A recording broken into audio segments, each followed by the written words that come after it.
And there it is. What's going on, you guys? My name is Kirby Downey. I'm Jonny Harrison. Welcome to the Core Podcast. And today we've got Luke Daley from JJ Industries. Hey guys, how are you doing today, Joe? I'm good. I'm J Luke. Yeah, no, I'm good. If you're not the first person to do that. Definitely not going to be the last. No, I'm good. I'm really thankful for your intro music because I hadn't actually had any dinner, so I've literally just absolutely rammed. I saw that. I was wondering if I was kind of hoping you lose focus and just catch you with. I know. I was honestly, is that count? I was really thankful you had a countdown because I'm like, is it going to end exactly on the hour or just before? Because either I'm going to be covered in burger sauce halfway down my last bite, or I'm going to time it just right, and it worked out all right. Kirby out a number of times. Excellent. Well, we already got Fotis in there today, joining us. John Mattrison. I always get that. I always struggle with that one. You always butcher his last name. I always say matrician, it's like matrician. That's it. Yes, like attrition, that's how I have it in my head anyway. John Matrician with the and we got Danny in as well. Hey, Danny. This is the way. Yes, this is the way. Because we're going to be speaking about Mandalorian tonight, definitely. Whoop, whoop. You've done some exciting things with that. I do like the Mandalorian. Yes. How's your week been, Johnny? It's Monday, so it's been pretty short already. I got my first vaccine today. We're kicking them off. Oh, you got the jab. How are you feeling? Oh, I'm fine. How's the 5G signal? Is it? I already had it before, so it's not much different. Fair enough. Oh, is that your second jab now? Is it? No. Oh, you already had the 5G before. So I've already, all right, okay. I've already been frying. I feel like that just went straight over his head. You're already living in the future, Johnny. Yeah, I'm already there. I'll take it. What's right? Have you got your jab yet? I've had one of two. I think my next one's in August, and fortunately, there was no side effects. Everyone's like, "Oh, you might feel like you've been hit by a train the next day." I was waiting for it, just didn't happen. Yeah, which is great. I felt a little rough. Yeah. Was that from the alcohol though, or was that from the jab? No, Kirby just likes days off work. Well, you know. So we've got a fun little segment, Luke. I don't know if you've seen it. There's a jingle for it as well. Ooh, I like jingles. Might as well start with I like the intro music, by the way. The intro music was very Nashville. Perfect. It was very Nashville, yeah. It was. Yeah. No, that's the kind of vibe I wanted with that music that I chose. But I want a video of you badly out of sync on top of a mountain, though, playing banjo, completely not the notes that are in the song, though. Just like the old 90s music videos on the infomercials, and there's a guy playing guitar, clearly not anything like what's actually being played. Don't give him ideas. I want to see it, though, desperately. So many ideas. But this is the thing.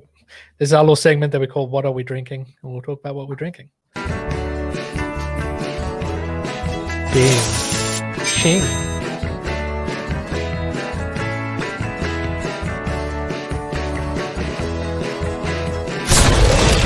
What are they drinking?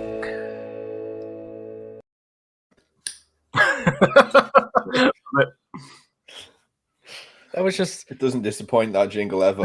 It's so good. I think one day really, really sets it off. The best part about it is it's all filmed within Heathrow Airport. Was none of it featuring Philadelphia? No, it doesn't feature. Oh, really? Nashville gets one photo. Jesus Christ! To be fair, you did spend a lot of time in Heathrow Airport. I think that was a fairly defining moment for your friendship. I would say for the two of you. Yeah, we bonded.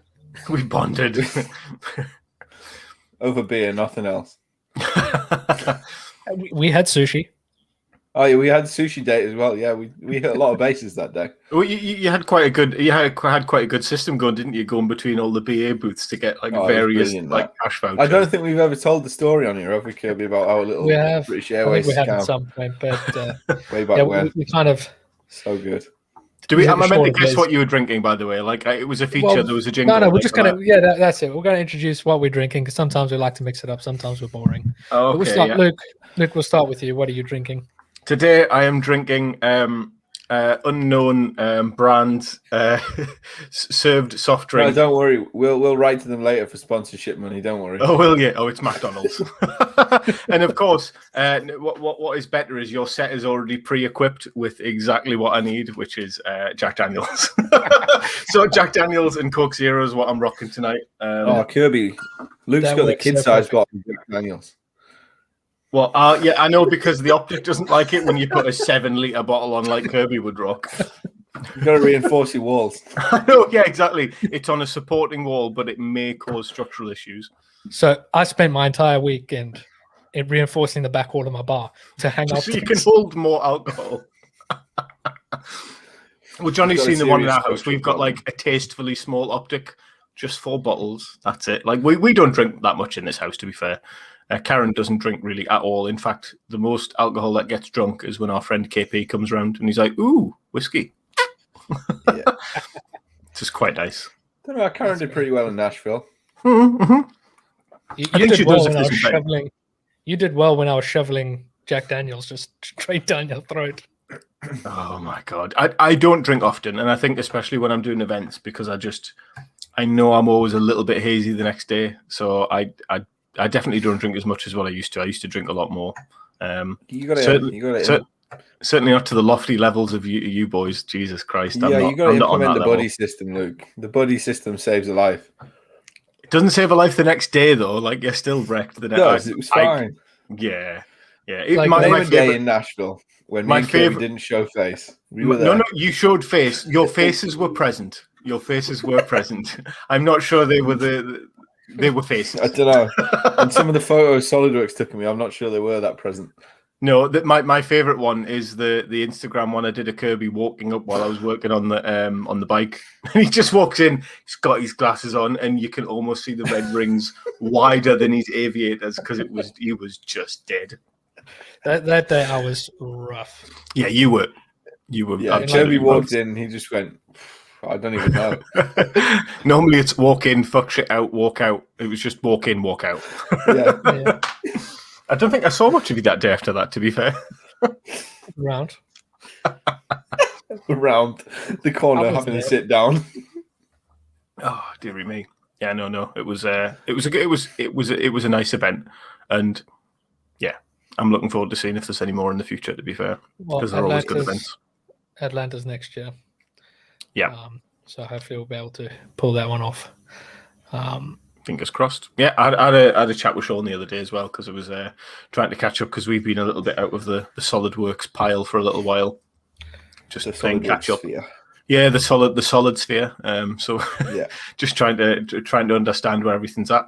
Because I think they said the Makers Edition's coming out soon, which is amazing. Next month. August, I'm super excited for that. It's going to be. Yes. I had a little chat to the Hacksmith, because he's going to be somehow associated with it, which is pretty awesome. Was he Brad Media's in as well? Oh, hey, Brad. I thought you were camming all the big names. Oh, wait there. I need to. Oh, yeah. I didn't open comments. I'm like in private chat. I'm like, where are you seeing this? Oh, it's just digging the jigging was my comment. Johnny, what are you drinking there? Before you finish it, Hey, I brought 3 up. I'm 1.5. Is it the same? Is it the same one for all 3 though? Yeah, it is. I stick with my drinks. I learned that lesson. For the Camden Hells today. Ooh, very nice. Yesterday I went through a few of the Camden Pale Ale. I've gone a bit fancy. I've gone with the Jurassic Dark. Oh my God, I love it.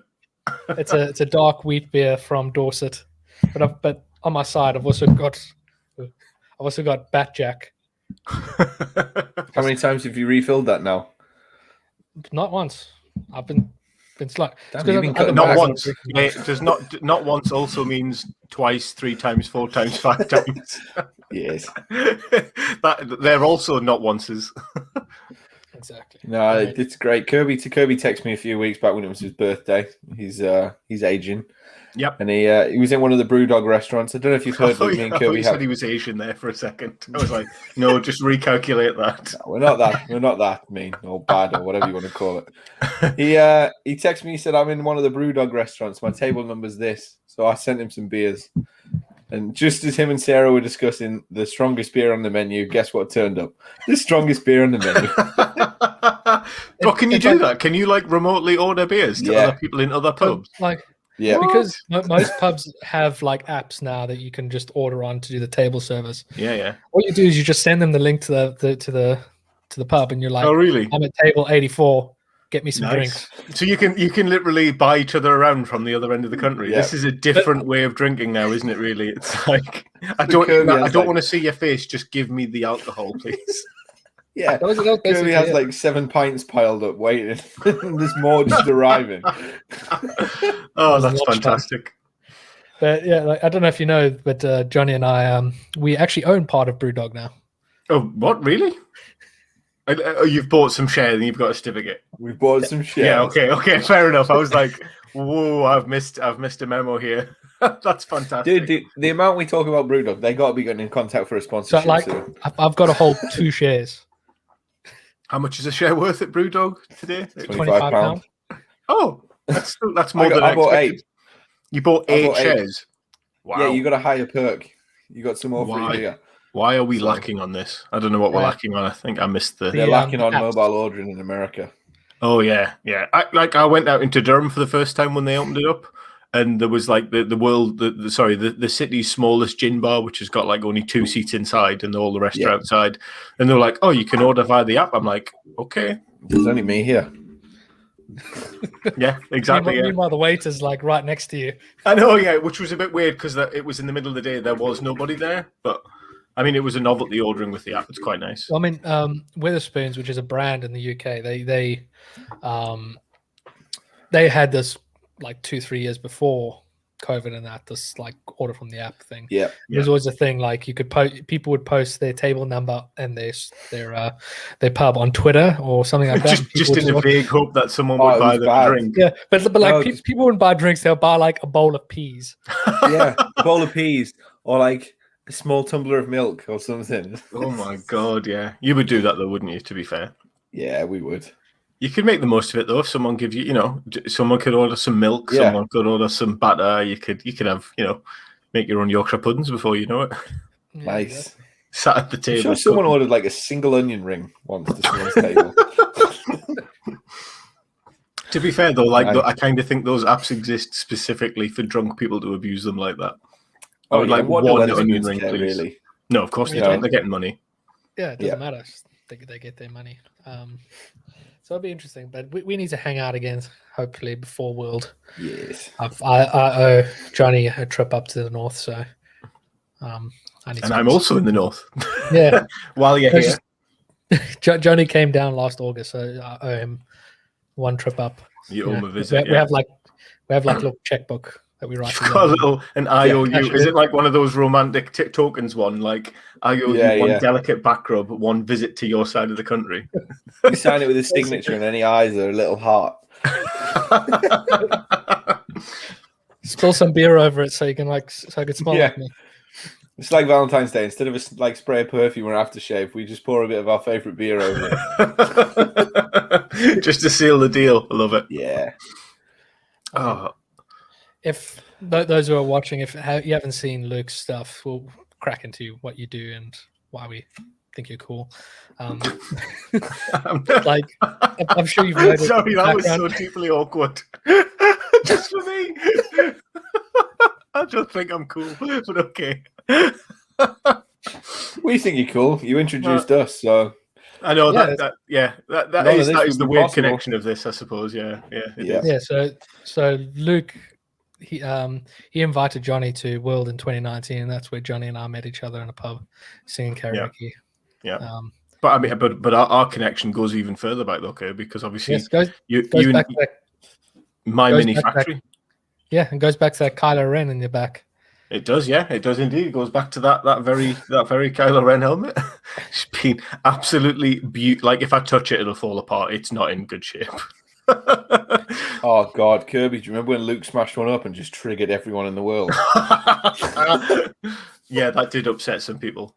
So, you should speak to Brad from Impact Props, because he's got a new series called Make and Destroy. Oh, yeah?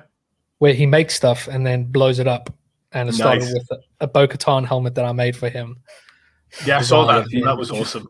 Then if you want to get rid of some stuff and have a clear outlook, now he's the perfect guy. Just send it all to him. Yeah, the Kylo Ren community went absolutely nuts when I did that, because it was a failed casting. Like, it had bubbles in it and all sorts. I wasn't going to sell it. Like, I don't typically sell B grades if I can avoid it. And that helmet was just toast. It was a version 1. It was rubbish. And so I just smashed it up. I was like, well, it's screen accurate now for Last Jedi. But whenever everyone in the Facebook groups was like, absolute I would have had that. Abuse. I know. Yeah, it was hilarious. You were predicting the future, basically. Yeah, definitely. Yeah, totally not, because I was bored of it. Yeah, to me, like from what I've seen, like your Kylo Ren helmet was the one that really kind of set you up quite well in the prop community and that. Yeah, I mean, definitely. I mean, when I designed that back in 2014, 2015, whenever Force Awakens came out, I think it was like, I knew I'd put a lot of hours into it, and I didn't necessarily think it was the most accurate file out there. So as a result, I didn't mind giving it away. So I gave it away for free, and that just blew up, because at that point, there wasn't anything close to that accurate, at least. I mean, I look back at it now, and the design was terrible. Like, it's been, superseded by so many better designs now. But back in the day, as a free helmet that was easily accessible for people, it was quite a big deal. Yeah. So it put me on the map, at least on that front, definitely. Yeah, it's not the most accurate, but it was the first one out there that everybody could get their hands on. I mean, you were making the helmet before, you only had basic images, and I think the trailer. We had like a front sketch and a side sketch from the concept book, which isn't even how the final helmet ended up anyway. So it was it was a challenge. That's the version 2 one, which was significantly better. I did even pay to get most of my version 3 converted and upgraded, and then I just never molded it, because the community had just moved on so far by that point. It didn't make sense to mold the 3rd one, and I had to move on before I got David the Ding Dong Bell. Hey, Dave. Buddy of mine. You get loads of Kirby's, like, random people turning up, and you're like, hang on a minute. It's all right, Kirby knows him. Kirby's probably going to insult them, and they'll never come back now. Him and I play Minecraft all the time. Nice. Minecraft. That's good. That's good fun. Minecraft is good. Great. Yeah. Karen sits there on her tablet. She's got some obscenely massive mansions that she's built in Minecraft. My nephew came around one day and he's like, "Do you play Minecraft, Auntie Karen?" And Karen's like, "Yeah, I play a little bit." She like invites him into the server. He's like, "You've made this!" And it's like this gigantic 3-story building with lava waterfalls inside of it. It's ridiculous. Glorious. Yeah, it is. Yeah, she's done. I haven't got the patience for that. Nice. All the time. Yeah. No, I don't have the time either. No. I mean, the thing about Minecraft is that it's one of those mindless games where you don't have to think too hard. I think it depends. Like, I think different people bring different things to it. Like, you can be mindless in it, but my problem with those kinds of games is I want to do all the weird, complex, techie crap that you can do, like all the redstone and all the redstone stuff, and then I just dive down a hole of like, what have I done for the past 4 hours? I've made an electronic circuit in Minecraft. Why? What? Why? Yeah, and then Luke or anyone else like me and Kirby or that goes, I could have done so much more with these 4 hours. Exactly. Yeah. I'm looking at the pile of like the to-do doom list on my left. Yep. I'm like, oh yeah, should have worked on literally any of that. That's my life. Yeah. But I mean, you went from kind of doing helmets and that to do more like really high quality greeblies, as I like to call them. Yeah. I think greeblies is a reasonable term. Greeblies or nernies, depending on which camp of details you're in. Nernies, yeah, I always like that term, nernies and greeblies, I think. So we moved on to that because doing the big stuff, as much as it was really gratifying, was really difficult to be absolutely categorically accurate on. Because there's just so many facets about it. You can do it, but like that Kylo Ren helmet, I probably spent easily over 200 hours into it. 200 hours, no problem. And it was nowhere near screen accurate. And that's just because I'm not the best organic sculptor in the world. And it wasn't really my skill set at the time. Yeah. So I started moving into all these other parts because obviously my background is a little bit more engineering based. So all of the hard surface shape pieces really spoke to me, and especially like Kylo Ren's saber clip was one of the first big times I realized that actually I can do this kind of thing for costumers as an engineer, because like the saber clip is a piece of beautiful engineering, like the original prop. For those who don't know, there's a brass spring that goes down a T-track and it locks in by some weird mechanical friction fit that the prop team have designed, and then it pushes out the bottom. It's a crazy thing. So when I released that to the community, there was loads of people in disbelief going, no, it could never work like that. I'm like, it can. And here it is. And at that point, here it is. Like hang it off a door or something. Yeah, I did. Yeah. Literally, my first prototype, and it was so jank. Like you can still see it on YouTube because I had nothing to like do. I wanted to hang it and put some weight off it. So I think it's literally a piece of rope holding a barrel, and I'm literally putting dog kibble in, like and weighing it to try and get the weight. It's so janky, but it put the point across because the concept worked. And from that point, I kind of went whole hog on like, okay, let's actually treat these props as if they are engineering pieces. As a real item, because working piece. Yeah, a working piece. Yeah, and I think as long as I keep it authentic to the original, I'm happy to do that kind of stuff. And the level I'm going to now on the Mando stuff is, oh my god, phenomenal. Look at that jank. Look at it. Just stop for a second. Look, there's a piece of crap wood that I've clamped to the door with a quick clamp. And literally I think that clip is just suspended by the screw on the back. I don't even think it's screwed onto it. No, it's not. Look at it. It is the one screw there. It's the one screw hanging through the back of it. Such total jank. There you go. Lightsaber on a kicker's keychain hanging off it. I'll post this in the chat if anybody wants to. Oh my god, that's where it started. Yeah, Jesus Christ, 5,500 views of me jankily brick. Look at it, man. Honestly, like I don't know how I sold any of them. More views than we did, so I have done something good. That's out since 2015 though. Like Jesus, 6 years of. And to be fair, I had it linked on every. There you go. There's the dog kibble. That was my means testing back then. It was like, let's see how heavy it can go. Look at this. Oh my god! A decent test brief for that. Yeah. There we go. Ooh. That was the limit. Oh my god! That's Working really cool. at You don't even own a dog. No, I did. Tara, you don't remember? Oh yeah. We had a rough collie. Yeah. Stupidly her dog food. She was happy that night. Here. I bet. Get rid of that for me. Dog's becoming an engineer, so she can make the clip stronger so that we can put more dog food out.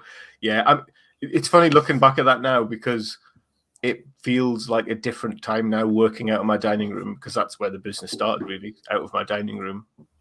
It's, Good evening, Chris. Anymore. Evening, Chris. Nice to see you again, Chris. Been a while. I know. Hope you're well.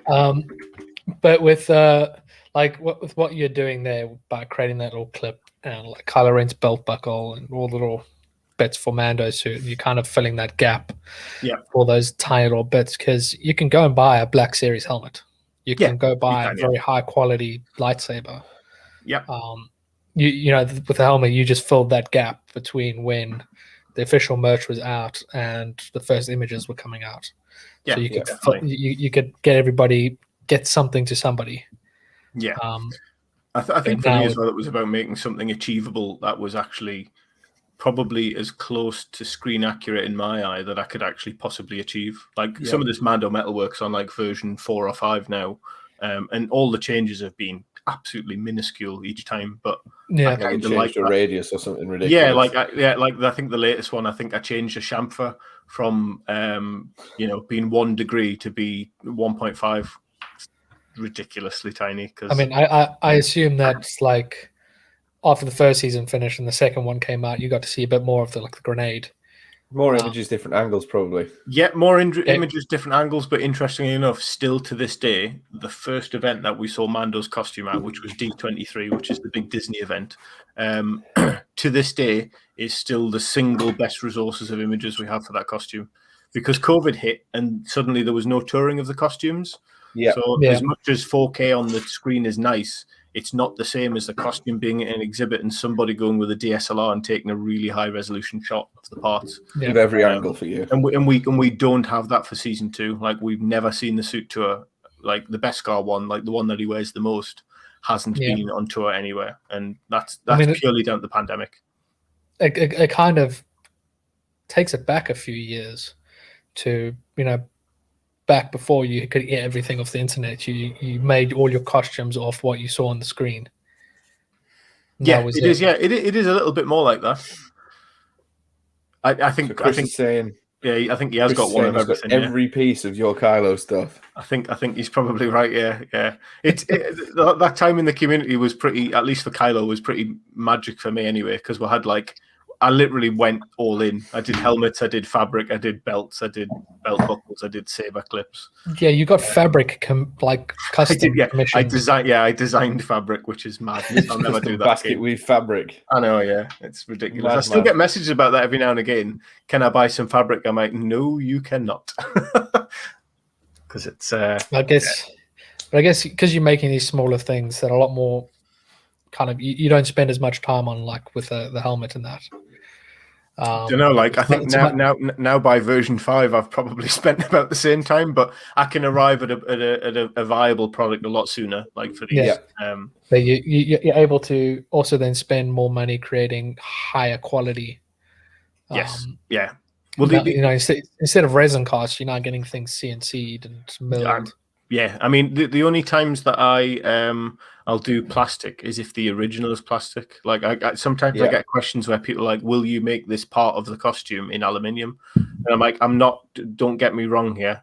That would be brilliant, but I'm not just an aluminium guy. I want to make it as per the original." So the originals were all CNC machined on Mando, and the only bit I've stretched in terms of originality is the grav chargers on Mando, which are like little things that he has on his hips. So the original of those were cast resin, and they've been done great. And we did molds of them, but molding them, we've probably done 600 to 800 of those now, and it's just they're horrible molds. Karen has gone through so many molds making those, and she hates doing it. So we've actually laid down injection mold tooling in plastic.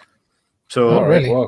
Like although it's a big invest cost, it means that we don't actually have to do anything more. So I've got like the injection molded body here, and they're just perfect every time. Like that's it.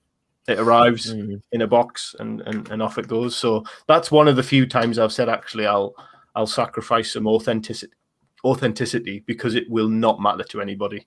It's still black plastic. If you paint it silver, it'll scratch down to black. Therefore, to me, it's as close as you're going to get.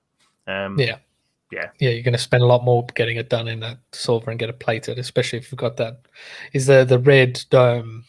We still cast that here because it's very easy to do. I've got a mold that you can cast 24 of them in one go. So it's like after 1 hour of pressure potting, I've got 24 lenses. Whereas those rings, like the black rings, it would be even if we had 3 molds, you'd make 3 in 20 minutes to 40 minutes, and then suddenly, we've made so many of those. That was one of the larger runs, or one of the larger bulk amounts that we've done. But we've got 600 of these injection molded bodies ready to go out. So we're busy working on that to get them ready. But there's the cool. They're fun little pieces. And the great thing is, like the resin molded ones were really nice. And if we were only doing 20 or 30, it wouldn't have been a problem. It would be fine, yeah. It would be fine. But when you're getting up to like with volume, you either automate or you pay over the top of labor. At work, that's kind of where we kind of bridge the gap and helping people out. People like you, where you're only making 30 or 40 at a time. But as soon as you're starting to make hundreds of them, we always say to people, it's like injection molding's like your next step. Yeah, well, I almost think that there's an intermediate bit. So like SLA, like SLA and SLS, if you're doing sort of sub 50 units. But I almost think like vacuum casting resin, even industrially in China, up to sort of anywhere up to 400 to 500 is more economical sense. And then injection molding, because the injection tool for that was 1,800 USD, which is pretty cheap for an injection mold tool. Yeah, that's cheap compared to the work ones. It is definitely like But the work ones are like 6 tons, so Yeah, they are. Yeah. The work injection molds I get done as well. Similarly, are more money. Yeah, yeah, I bet. Yeah, but for me, that's perfect. It's a super simple part. It's yeah, definitely. And it is a big invest, and we've had to, we definitely take a hit on that until we sell enough that it sort of cancels out. But for me, it frees up your labor and time as well. It does, yeah, because it allows, and we are only small. Like people are like, oh, could your shipping department help me? I'm like, ooh, there's no shipping department. The shipping department's Karen. Yeah. There's only two of us really, and like it's also I don't mind hiding that we're a small company. I just like to pretend like we're a proper company. Well, I mean, like I've actually set up notifications on Facebook so that I get notified every time you live, but I didn't realize that you were doing weekly updates. Yep, because we like for the spears particularly, it was just getting to a point where we were answering so many messages through the week about, can I change my address? What's the status of this? What's the status of this? And it was not so much laziness on our part. It was more just actually there are people who are interested in how things are going, especially when we do a lot of pre-orders. Obviously, some other prop companies have done pre-order stuff less successfely than us. Not to name any names. Sorry, my cat's just decided she would like to be part of the. This is quality control cat. She would like to be part of the podcast, please. As What's always. it called? A Govos. You what? Sorry, a Govos. It's called a Govos. Yeah. So they other companies have done things, and I'm always reticent because originally my plan was make enough funds from the sales that I can justify paying for the next run outright, and then I wouldn't sell a single unit until I had 100% stock. But the reality is much more complicated than that, like especially for the metalwork we're doing now, where we're buying 200 sets of metalwork. Big money. That is massive money, yeah.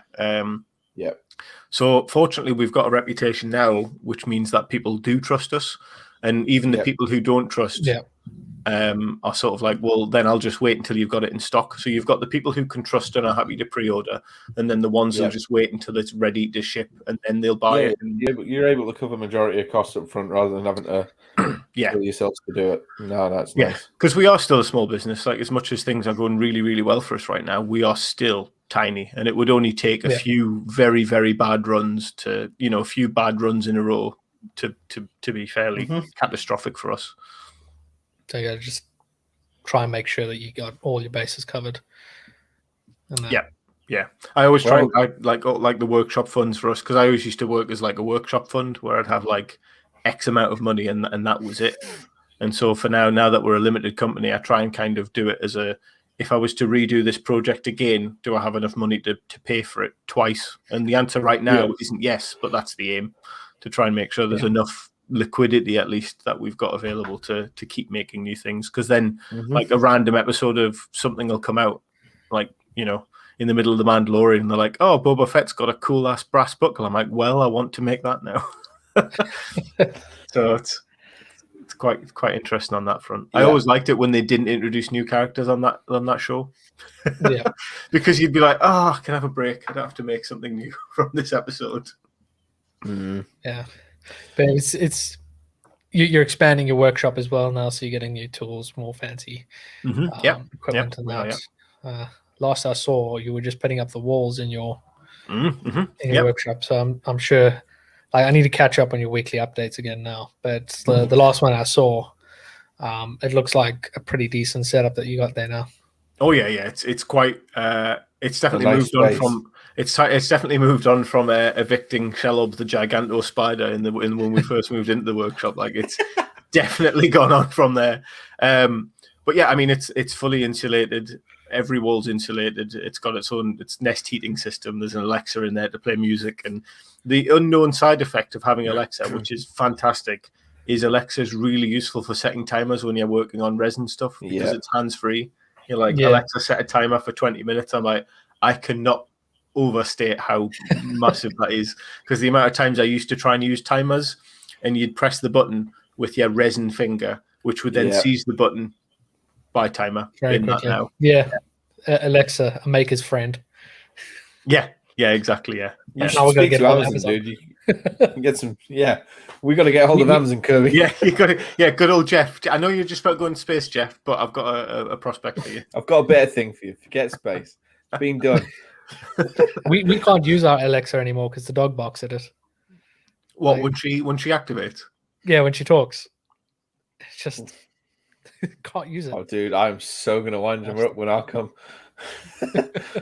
You need to do the buddy swap thing so you can just drop in on each other's Alexas at random times. It's a genius idea. Alexa, buy me 6 bottles of Jack. my mate, because we used to chat in Skype, and he used to just have his sound come out of a speaker. And when he first got his Alexa, one of the lads in Discord decided that he would be like, Alexa, order 100 toilet rolls, and it actually added it to his cart. Fortunately, they did tell him before the next day because he cancelled it. But now he literally has a password on his voice for Alexa just in case anybody dicks around with it, which I love. Well, there was an episode of South Park where they did that,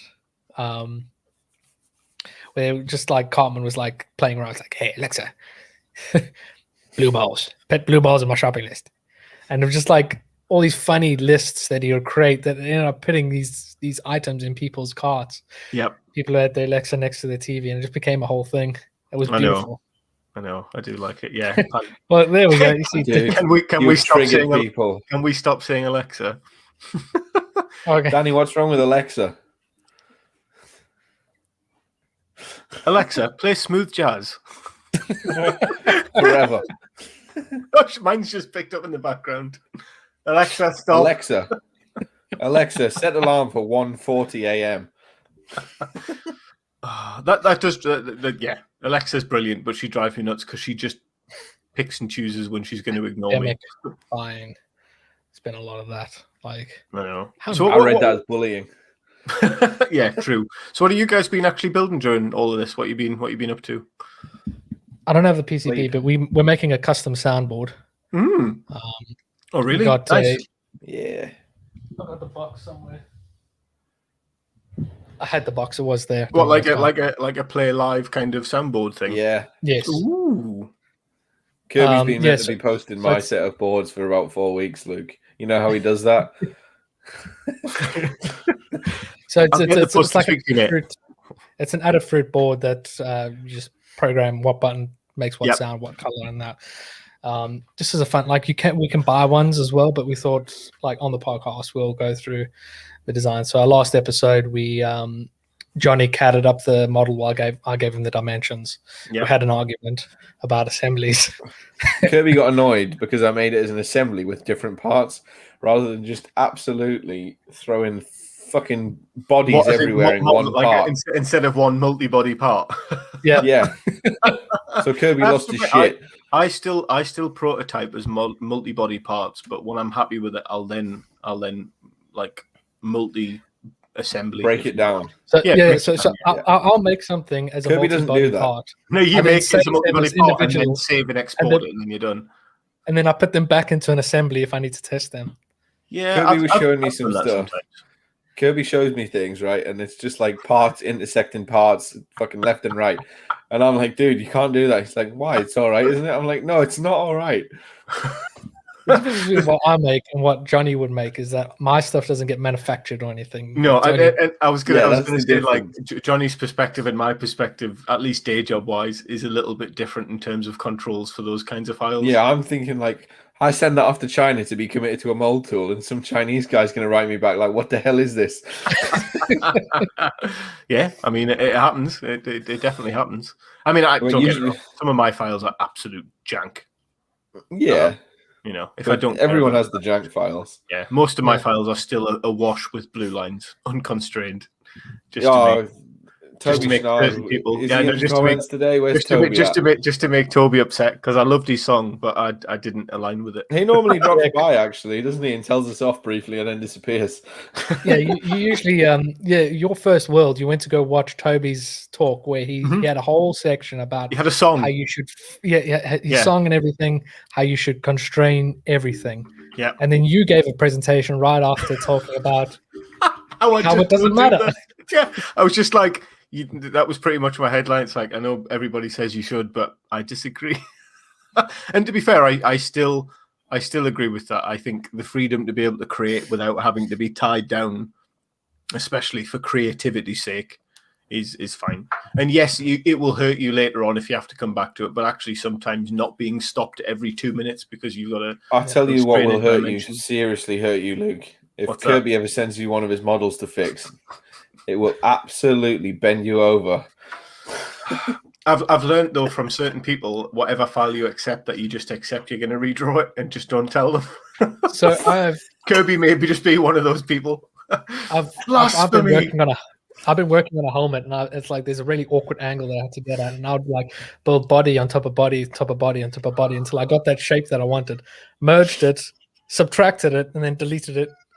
I've done that. I've made construction bodies to do bool operations sometimes if it's really if it's challenging. I've been playing more with the flex tool as well, which I love, but I keep putting it too early in my development, so it just breaks. Like, unless it's the very last thing in your SolidWorks file, it's going to break everything. You're going to have a bad time. It is very. I don't know if you've used it much, but it's super powerful actually. Yeah, I fiddle around with it a little bit, but I never find a reason to properly use it. Yeah. I know there was a model I had to make of something that I could see was just a simple profile that was flexed, and it's times like that I can see. Yeah, it's easy. Just use the flex feature. Yeah, I did that for McCree's buckle from Overwatch because I was just playing around modeling with it, and I broke the flex tool. So I sent it off to the SolidWorks guys because I'm like, this is a rectangle with some text on it. This shouldn't be hard. I mean, John, you've been using SolidWorks since before for so long, and you got all your certifications. I thought he was gonna drop an age and insult the audience again. No, you're very well versed in SolidWorks. We just we cowboy everything. Yeah, exactly true. We yeehaw it. Yeehaw! You just like swinging lassos around your lines. Where's that spline? Sometimes if I feel like I've really got to go like really crazy with something, I'll put my cowboy hat when I'm modeling, just to add that extra effect. Just to add the extra level. Luke, you do know when he plays Microsoft Flight Simulator, he wears a pilot's hat. I know. I saw the video. I watched the video of him crashing, and I love that so very much. You are a lovely, lovely, lovely person. I love that hat. His Amazon wish list is just a variety of hats. Like that came and Sarah's like, "What did you buy?" I was like, "It's a hat." She's like, "Why?" I'm like, "Flight Simulator's out." I'm surprised you haven't got like the full suit with like the pilot's lapel thing. It came with glasses. I want you to just have like a one that only ends at your nips though, so it's just good for video. Like it's just t-shirt and shorts from the nips down, but like full 3-piece suit with lapel pins in the whole lot. Yeah, that's what you need to invest in. There's an idea.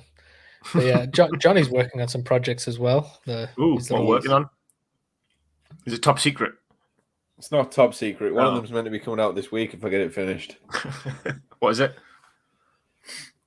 It is some alcoholic beverage-related implements. Ooh, very nice. I did see your little beer holder, like for the arm. I quite like that. I did, yeah. I did like that. Yeah, that was where the inspiration came from. Yeah, nice. It's all going well. I'm learning Premiere Pro. Send you your bottle caps. Are you learning Premiere Pro? Yeah, that's a trip. That software is a trip. Brick. It is a trip. It's a trip and a brick. It's not too bad so far. Yeah, until something doesn't work and then nobody has the answer on the internet. It's just. Don't have to forget though, Luke. I'm not as fancy as you. Yeah, if you keep it simple, it's all right. The minute you try and do anything fancy, though, it gets real complicated really quick. We won't be doing do what I do. If you're trying to animate something, just open it up in Photoshop and move it around with your mouse. Yeah, that works. Right, show Luke the what's coming over the hill. Now, this is absolutely shocking. What product's coming over the hill? Is it a 5-star? Is it a 5-star? So that's my jingle for when we do product reviews. It's a product review. Oh, God. What products are you going to review? We've done manscaping. We trimmed our nostril hairs on air. I'm sorry. I would just like to say this isn't a PG like 18 or PG group, is it? No, we ain't. Because those manscaped things are a lie. If you nick your sack, send it back. I sent it back. Oh damn, Kirby, he's hating on one of your sellout products. Yep. It wasn't a good experience. I don't quite believe the hype. You know what, Kirby? Actually, another company who does some sort of ball trimmer sent the podcast a message. Yeah, I know. Oh, really? They've messaged me so many times. Mm-hmm. Yeah, well, we might have to sell out for someone else. Luke says he's cutting his nuts. Yep, it is absolutely true. They are a dangerous piece of gear in the wrong hands. Clearly, mine are the wrong hands. I haven't had any problems, but if you are like gaining a bit more trust in it and you are looking to reinvest, you can use my code. Get yourself 20% off. I do love it though, because I saw your posts about it and you were like so happy, and I'm like, I'm gonna have to tell them the story about my experience with Manscaped at some point. Kirby, what's your sellout code? Kirby 20. What does it get you? 20% off and free shipping. Can I get a code as well? Can I do like a Luke bled? Like I'll send you the emails. Oh yeah, great. I'm sure that'll be. I've tried to get hold of this underwear company to try to send us underwear. Oh, is this the step one underwear people like everywhere on the internet at the moment? I've already bought step one. They're amazing. Is all of your focus around groinal covering items? Is that your sellout strategy? I'm gonna sell my job. Kirby, I'm live. Got another thing coming. Lost you for a second. Yeah, you just turned into a robot for a second, Johnny. Brrr. We're not selling out to an underwear company, Kirby. You need to sell out to an internet company. Yeah, I know. Well, have you got crap internet at the new place as well, Johnny? No, it's fiber to the property of the new place. We're all good. Fancy. Yes. I am digging fiber to the premises. My life is just better now. Yeah, didn't you sell out to an internet company, Luke? I didn't sell out. Like they literally, I hounded them to come to my area, and they came to my area. But yeah, I mean, I would have sold that to an internet company. No, easily. They've got, and it was so funny though. A guy came to my door the other day. He's like, "Oh, we're deploying fiber in your area. I don't know whether you're interested."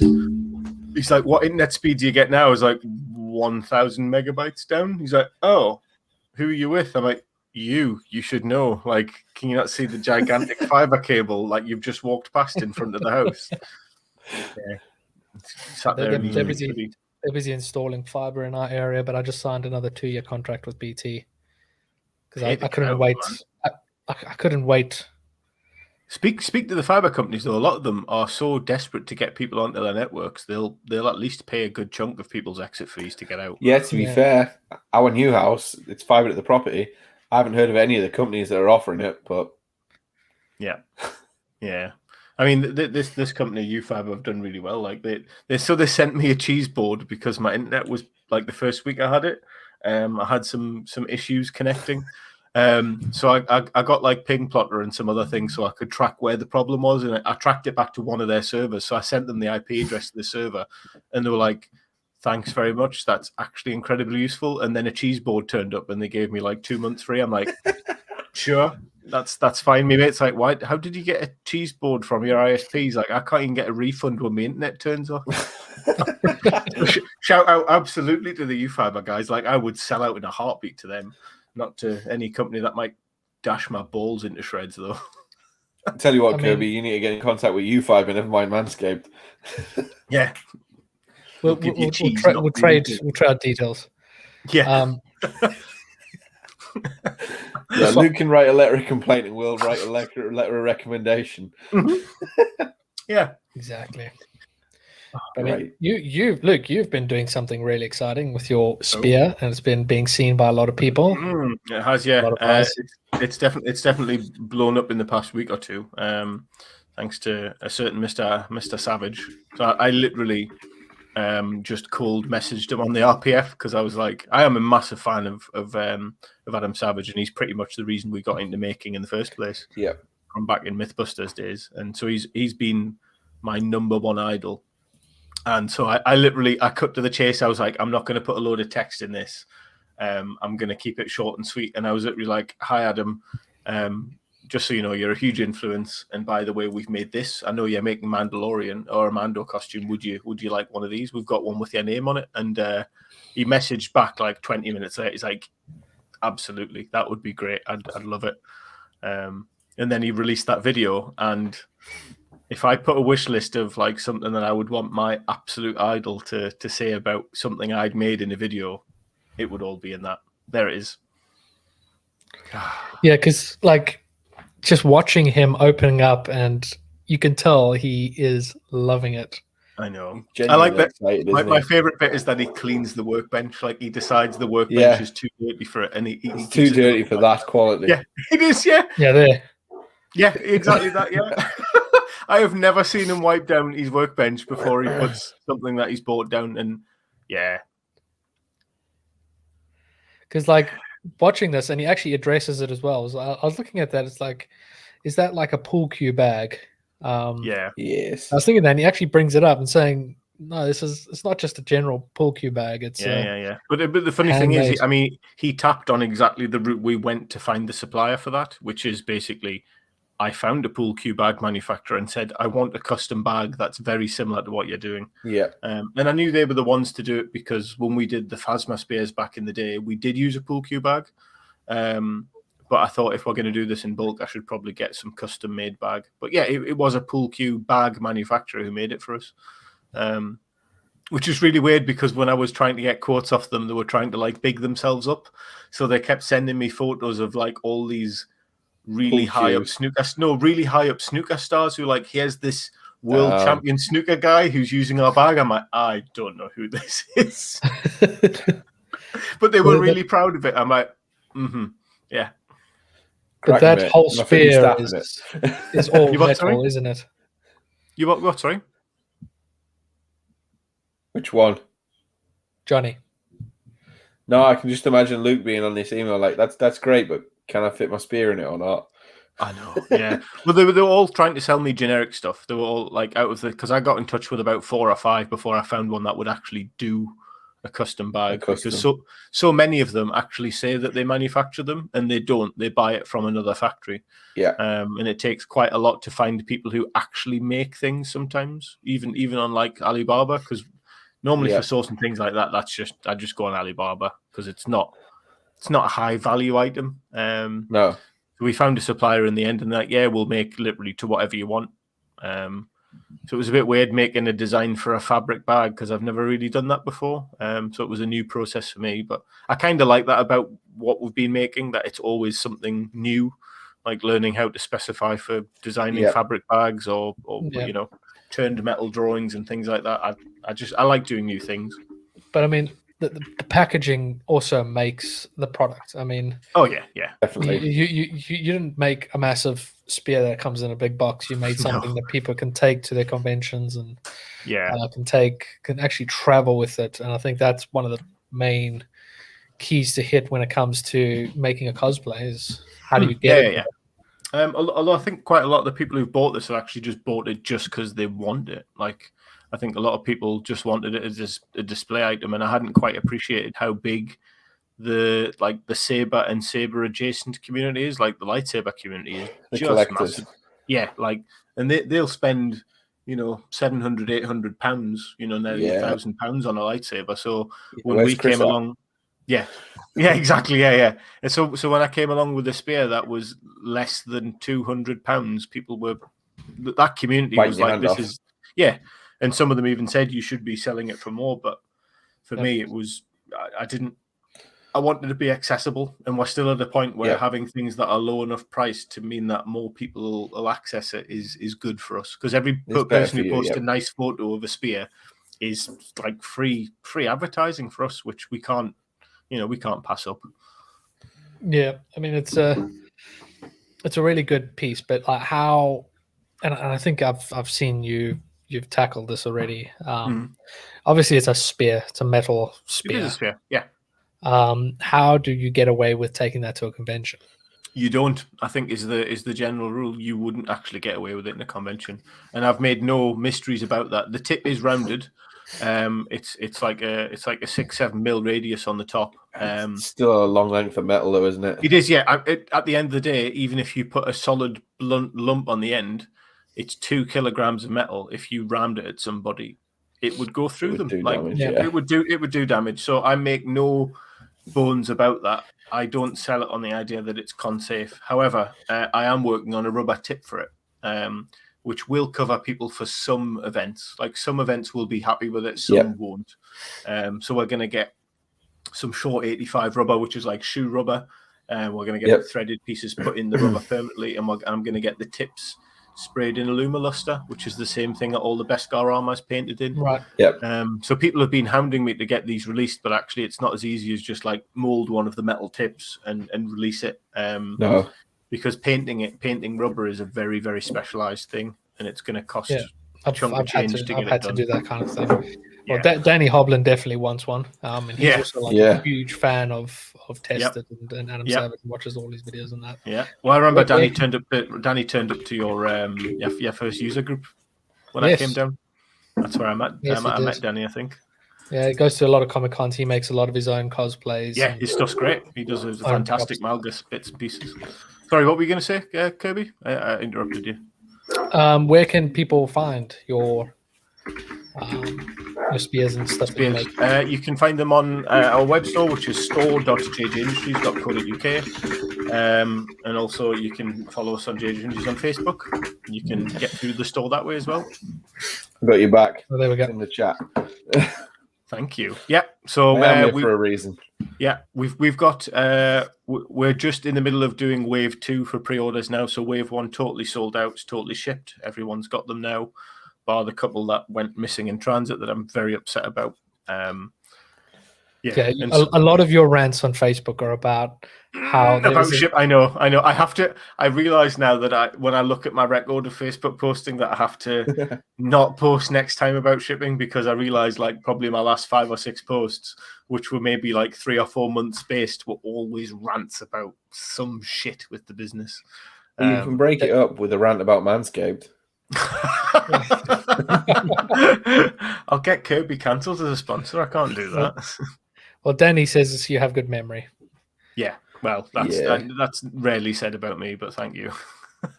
Karen would absolutely. I'm just surprised because I forgot that Danny made it out to that first user group. Yeah, he did. Yeah. It was a good. I remember that user group very vividly because that started a lot of stuff for me, at least with the SolidWorks guys, because obviously, I got you involved with Richard and then eventually Rachel and but like it's so funny because I always look back at the whole connection to all the SolidWorks stuff, and all of it comes down to saying yes to things that weren't necessarily entirely good for me, but they felt like the right thing to do. Like you asked me to come and exhibit at a Comic-Con in London with some helmets. I'm like, what am I going to get out of this? Like, I'm sure it'll be fun and I'll enjoy it, but what would I even like?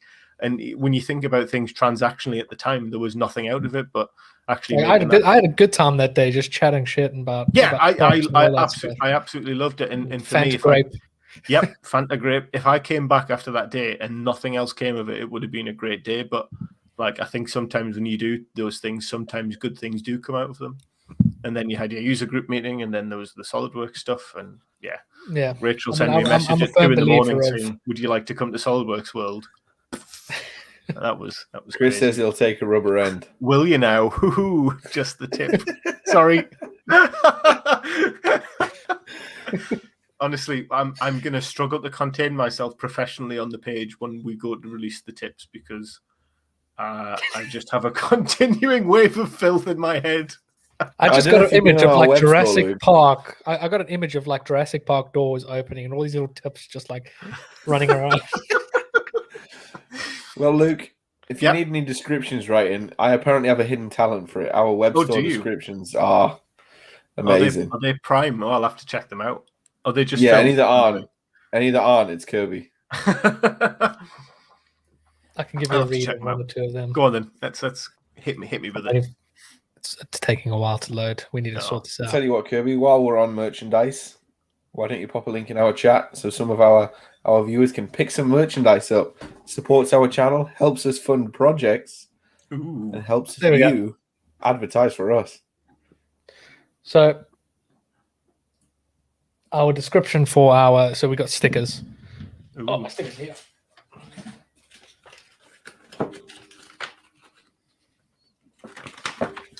You have just put that in the private chat, by the way. I don't know if that was intentional. Yeah, no, I'll let Johnny type out on us. Let Johnny do the thing. Yeah, Ooh, type very loudly. Kiss cut stickers. I like it. So yeah, the description for this is a die cut sticker of our logo. So be sure to pick up more than one so you can stick them all over your mates' cars. It's free advertising for us. Love it. I like it. They're nice. Yeah, we've got a mug, we've got beer glass, we've got some shirts, some more stickers. I'm very surprised that you don't have core podcast underwear though. Like I feel, Not yet.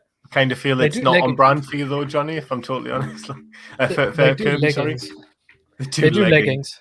You cut them off at the thighs with their underwear. I was just thinking it was like my face on one thigh. Now. Johnny, You do underwear, Kirby. I've got a hellish description. So it looks like we're going to be doing underwear now, but we have to model in them, Johnny. Like you and I have to. Yep. That's a market segment that you're looking to I'm brave enough. I mean, money's money, right? I mean, sure. You see what I have to deal with, Luke? I know. I keep forgetting to ask who actually did your art that's in the background here because I do love it. I'm sure you've answered this before, but Johnny knows the guy. I know a guy. I can't remember what his name was, but I'll check him it's out. awesome though. Yeah, it's really nice. I like it. Let me search him because otherwise I'm not filling my plug deal. I know. I feel left out though because I feel like I've designed 3 of the logos I can see here, but I didn't design Core Podcast. Therefore, so last year, before World, when we were about to do the Magic Wheelchair release, I had my logo, which was like some fancy squiggly thing with fire. And Johnny's was just the Millennium Falcon saying Kessel Run Creations. And looks like you guys need to look at redesigning your logos. I'm like, yeah, cool, yeah. It was because we were doing the t-shirts. Yeah, and an hour later, Luke's like, here's a sample of 16 ideas. Pick one. Because I put the logos on the shirt and they just look poor. Like because they just didn't fit at that size. I'm like, I've got a free dinner time. Let me do a little bit of. Woo. I like how yours came out in the end, though, Kirby. Like the little robot. Yeah, face. Came out with I do little like robot. I know. Yeah, I need to make more of them. Yeah, I know. Because I only made a couple of shirts. I mean, when it's something like that first logo that I had, which was kind of weird, that I just had to make in university because they said like you got to make a logo, and I was just like, I just learned the brush tool in Photoshop and how to make my own brushes. So I made like fire and like splashes. I was like, that's cool. Yeah. To be fair though, designing the 2 bits for you, I mean, Johnny's was really a redesign. It wasn't anything new.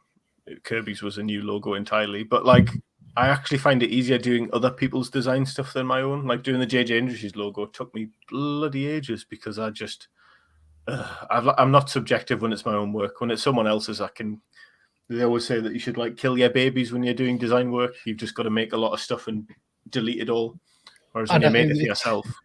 It's when you spend so much time on something, you know where every single little error is.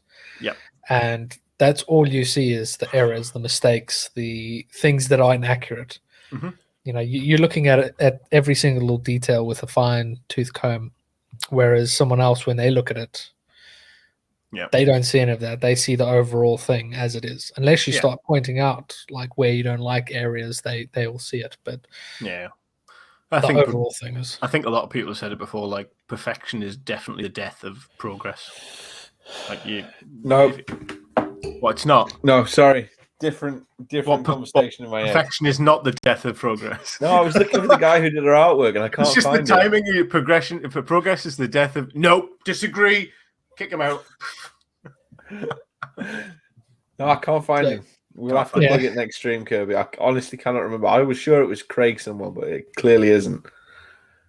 Well, it's awesome, whatever it is. I do like he's really, really good. He does a lot of Today- like the Star Warsy cartoons.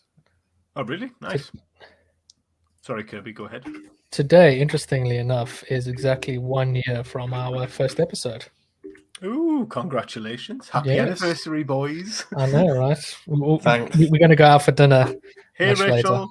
Rachel's See, here. Rachel's coming. Rachel, Rachel, thanks for joining. She's part of the catalyst of all of this that's She is, happening. yeah. She Would helped bring us into- that make her like the leader guy out of the A team? Like, I'm putting the Yeah, team back she together. is. I can't remember yeah. his name. Like, you know who I mean? Is it Hannibal? Sure, let's go with that. You got Hannibal, Hannibal. Face, Mr. T, and Murdoch. I got them down. You have got them down, yeah. Yeah, If but I was never that good at watched the uni, I'd have A-Team. actually like. done you've that. never watched the A Team. I watched the What? remake, the reboot that was in like What? the late Get- 2000s. Get out, Jesus! Like the A Team is just. I was going to go with the I'm not that old, but I keep forgetting that Johnny's a kid. No, I'm not. Yeah. What are you on about? Johnny is younger. He Not is that a much younger, though. child. Luke, do you know that Kirby didn't know how old I was until I went to his house last August? Really? How old did you think he was? Like, I thought he was I like was mid 30. 30s. no, he's only 12. He's how old are you now, Johnny? 25. 25, yeah. It's like literally almost a decade. Chris says, "Have I been watching you two for a year?" You Apparently have, Chris. so, Chris. Apparently so. You know what? I haven't even been watching us for a year. Yeah, me either. No, you guys have been churning it out though. It's been pretty consistent. Every 2 weeks. Yeah, we tried. There was 1 week that Is it Johnny. every, didn't is it make every 2 weeks now? Is it? Yeah. Was it It's always? always every- been every 2 weeks. I knew Don't do that. a Brandon on us. I know. Sorry, I assumed. Oh, did I miss a trick? Did somebody say it was every Yeah, week? yeah. Yeah. Every time we post something, Brandon goes, "Where were you guys last week?" Well, you could answer them seriously though. You'd be like, "I was down the pub." Yeah. Where we normally are every other week. But That is probably also likely used where we were. we also used to do it every Sunday until recently. Now we do it every Monday. Well, every second Monday. See, this is where I'm going wrong. I say every Yeah, that's the ticket right there. to make it easier. And then Johnny and I, we're probably going to be doing a 24-hour stream Ooh, nice, in August. exciting. In aid of what? Just 'cause you can. Slug Me. So instead of the SolidWorks largest user group meeting ever, Slug Me. Yep. It's now Slug Me, SolidWorks longest user group meeting ever. So I can't help but like every time I hear swug or slug, I just think of an actual slug. Like I Oh. can't get that image out of my head. oh, there goes Johnny. Oh, bye, Johnny. I think you probably pressed escape or something. I'm sure I heard him go off. Like it clearly went wrong. Oh. There it is. Way. Yeah, I always think that when I think it. Brandon I need needs to be. every week. I'll tell you what you can do, Brandon. You can rewatch them and boost our watches. But we should rewatch our first episode. We were quite awkward. See, like when we first started, it was We all didn't like like we had a that list of first questions. We were like, "So you do this? What about that?" And it didn't feel as natural as like this, where we just Talk crap. exactly. It was perfect for us. Yeah, I'm sure it was. Yeah. And to You be know, fair we though, just like this hang format out. does work because, like, I went on Mike's Armor Party podcast a couple of weeks ago, and he was really good. Like, but he's specifically doing costume stuff, and he's going through all the different makers. He's definitely worth checking out because his podcast's really good. Actually, I think he's only just started in the past month, but it's definitely a podcast worth checking out. What was he?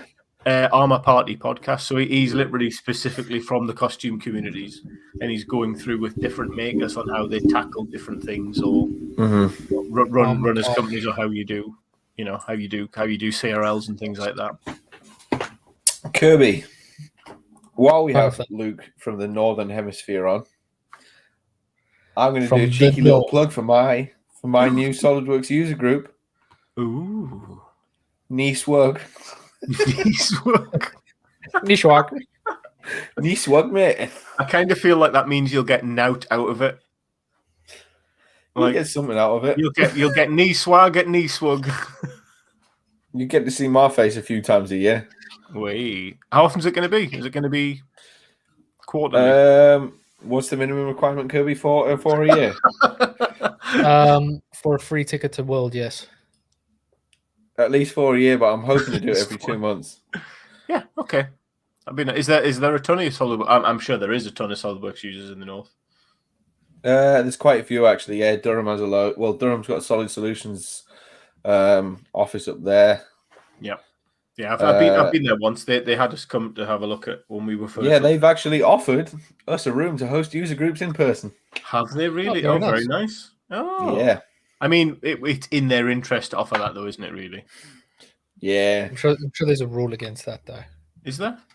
Probably, yeah. It's you can use them, but they're not allowed to hard sell. Basically, you've got to give equal opportunity to every reseller. But are there that many resellers in the UK? I think there's only one in the UK, Solid Solutions. No, it's okay. There's more than one.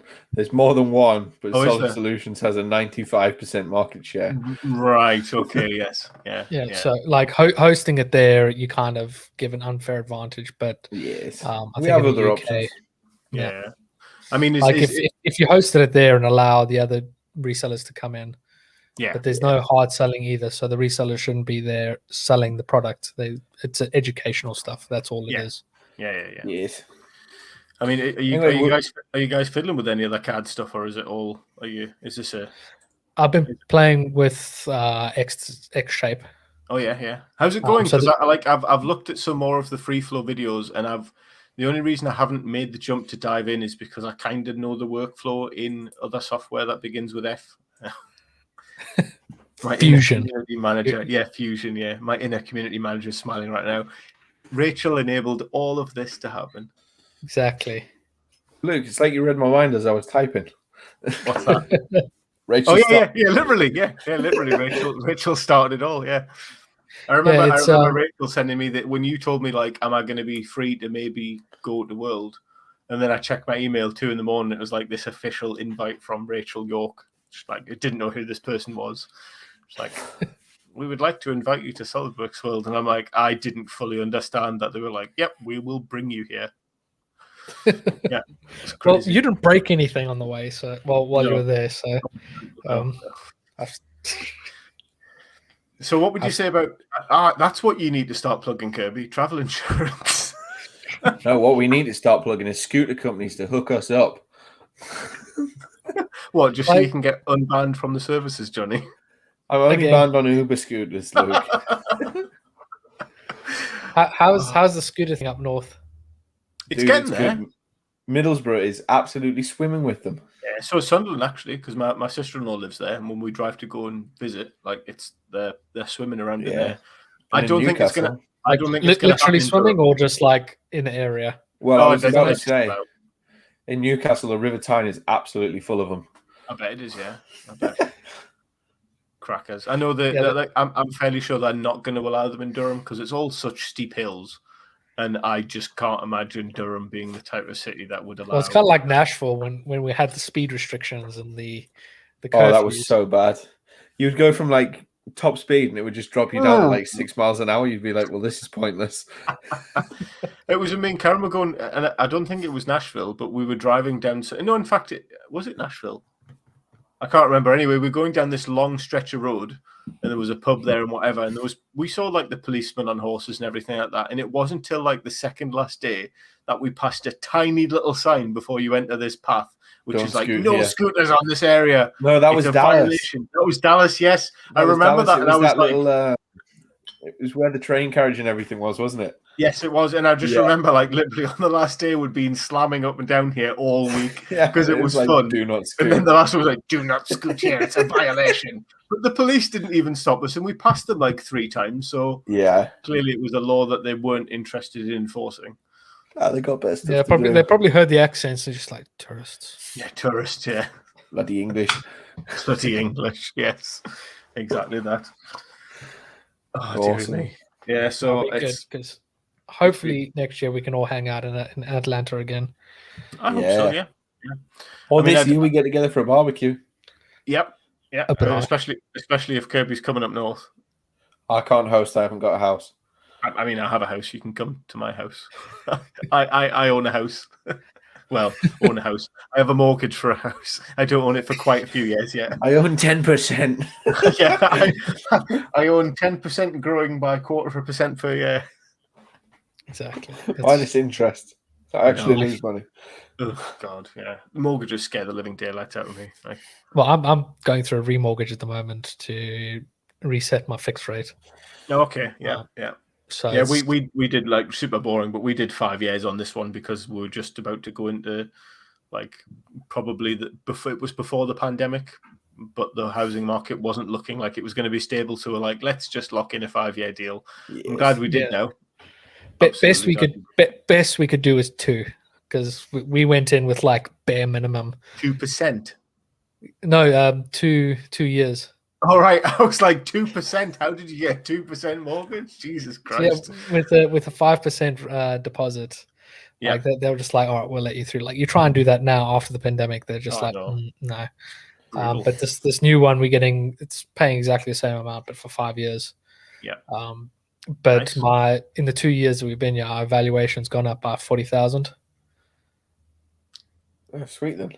Which is really good, and it's mostly because like all the areas outside the M25 now, the house prices have skyrocketed because so many companies in London are now doing more of this work from home, come in once or twice a week, giving the freedom for people to actually start moving out of London. So areas like Dartford and anywhere outside of the M25, their prices are just going up because people are moving out of London.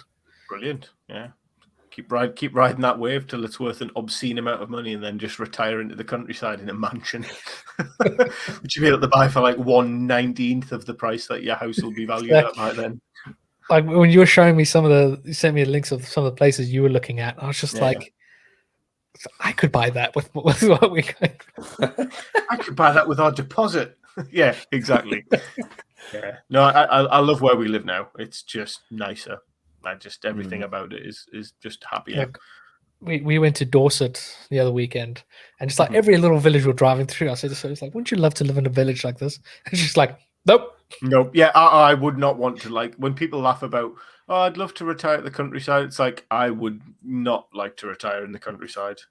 I can't be too far away from stuff that's happening. Like I just get bored otherwise. But that's the thing is that reality is like I just nope.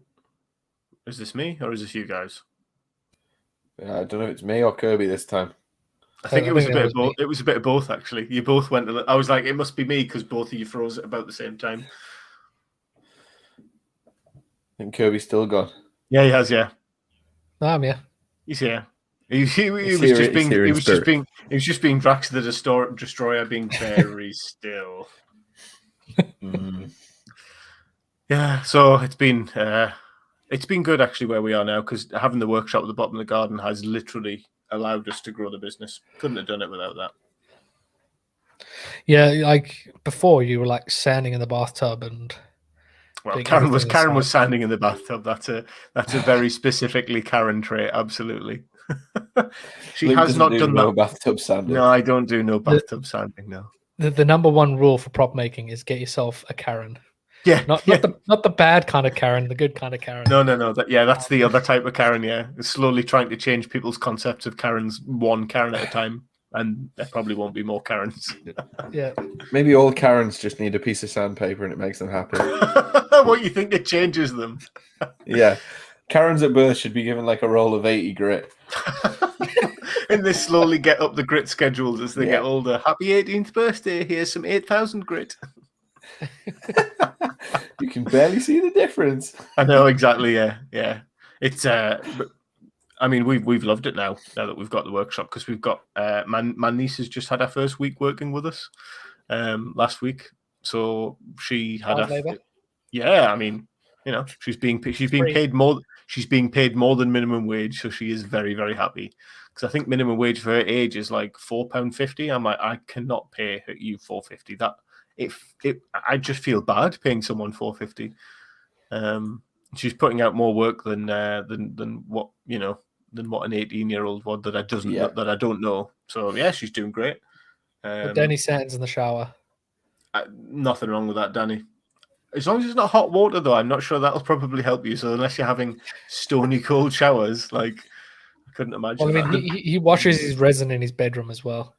He's made of resin. That's why he's standing in the shower. Yeah. He's actually, most people call it exfoliating, Danny. It's Danny's resin peels. yeah. Yeah. I tell you what, the next thing I'm on the lookout for, I need someone to run my molds because I'm bored of running my molds. Now that I've had my niece come for a week, I'm like, oh, I could just get someone to run my molds for us. You could just focus on doing the taxes. No, I have an accountant now. I don't have to do it. I don't have to be he's the gone guy big. from I don't have to be the guy from IT Crowd now. We literally have an accountant now because every year, come tax time, Kirby ribs the living shit out of me about my taxes because I hate doing taxes. And it's always around. It's always like the week before World that you're doing your taxes. Yeah. I know it's always the worst. Like I'm trying to prepare a last-minute project which requires 120% of my attention, and I have to do this piece of document crap. On purgement of going to jail because pay taxes. I won't worry about it. No, I do worry about it though because I know fine well there's people out there who don't do their taxes at all and will never be touched. Me, however, because I'd want to do it, that would be when I get caught, and I'm too afraid. You'll get caught, Luke, for the 2 pence you missed off your tax return. But the little you are absolutely right. Who sat on a private island will just get by. Yeah. I think you're exactly right. But no, having an accountant now has made life just easier. You just give them the box of receipts and do it. So I've even paid them to do the bookkeeping as well, not just the accounting. Like at the end of the year, literally I paid, and so I've got Receipt Bank on my phone, and I've got an email address. Literally, as soon as the receipt comes in, forward. That's it. The one bit I don't like, we had a meeting last week, and he just went, "So how's your sole trader books going for last year? Because we're gonna have to start preparing those." So I was like, "No, I've still got to do something." Oh, I hate it. So I have to go through all my emails. Just get Xero accounting software. They've got an app for that. No, and now it's all that. Kirby, don't tell me you've sold out to something else. We are through Xero actually. All right, yeah. Sign up today. Okay.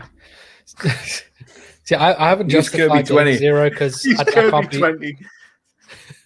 Use Kirby 20 to get no discount because it's not a valid code yet. To avoid getting audited. Yes. Well, that's your tax strategy. Plug an accounting software. Yeah, yes.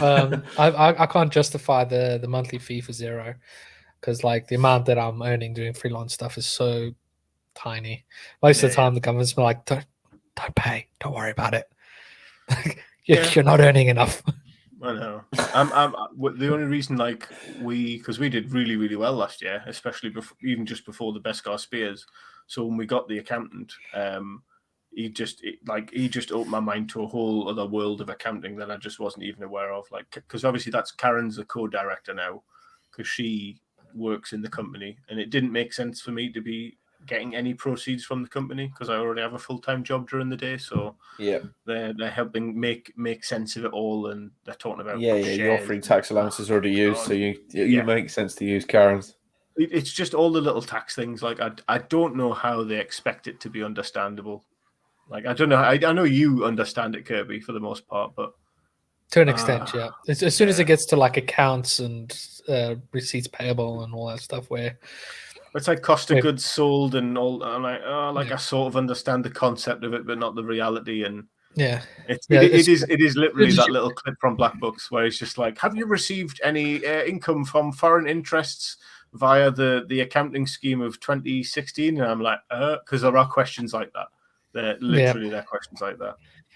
Yeah, it's for me, as soon as it comes to the when you doing credit and offering accounts, business accounts, and doing purchase orders, that's where it just gets very complicated. I had some company that's I had to make a smaller bracket. It took me 20 minutes to make it. I made it for them. Yep. And they sent me this PO, and I had to get all these papers and documents together. I'm like, it's 20 minutes of work. Just give me 50 quid. But now you'll have to invoice them for invoicing. You've cost me 3 hours of work to do this invoice, more so than what the work was to do the bracket. Just keep the bracket. I'm quite often I'm just like that, where it's it takes me 10 minutes and what about an invoice? I'm like, it's fine. This one's free. Yeah, exactly. Yeah. Speaking of taxes, we've started working now also on doing things that are not just pre-order and things that'll actually get to people quicker. Because we would like to get some things forward for people to make sure they're actually available. I was hoping the Boba Fett buckle was going to be the first one we did, but it's not, because I wanted to share pictures before it was available. I don't think I'll ever get away from that. But Johnny, you will like the process in it, because I originally thought we were going to go for die casting for this brass buckle. Oh yeah, it's going to be die stamped. Ooh, like literally, fancy. they're doing it from a 10mm billet of brass. Like they get like, I'm like, I don't even understand the amount of force pressure. I know. I was like this. So they're going to send me a video, and I am so excited for that, because it's going to be the loudest video on the planet. Yeah. So they're going to send me pictures of that pretty soon. I mean, it's kind of like me at work. People are like, "Wow, the laser's moving. You're 3D printing." We're just like, it's dirty, it's messy, and it's loud. Yeah. So they probably think of the same thing. It's like just another day of work. It's like, oh yeah. Forward. And you're just like, wow. Yep. And I've said to them, I says, look, like this kind of thing is not so much advertising gold, but especially our type of communities who are all maker adjacent. Like people are making things. Like I think people like to see how those processes work industrially, and so I'm because most of the makers are just using like FDM printers or even now SLA. Yeah, exactly. Yeah. I mean, that's how we did our master. Like our master's SLA printed, and then we just, that's what we sold the entire run on, this SLA thing. And that's the same data we sent off. That's getting die stamped now, but I can't wait to see that video. I love it because it's a new process I've never worked with before. But it'll make like a satisfying like metal noise. Oh yeah, absolutely. It's going to be many, many, many tons of pressure involved. Like it's hard because there is a communication barrier when you're working with suppliers over in Asia. And I think I understand what they're doing, but my understanding is they're going to take a 10mm billet of brass and put an obscene amount of pressure on it and turn it into the final shape. Yeah, which is madness. I can't explain how many tons of pressure that is.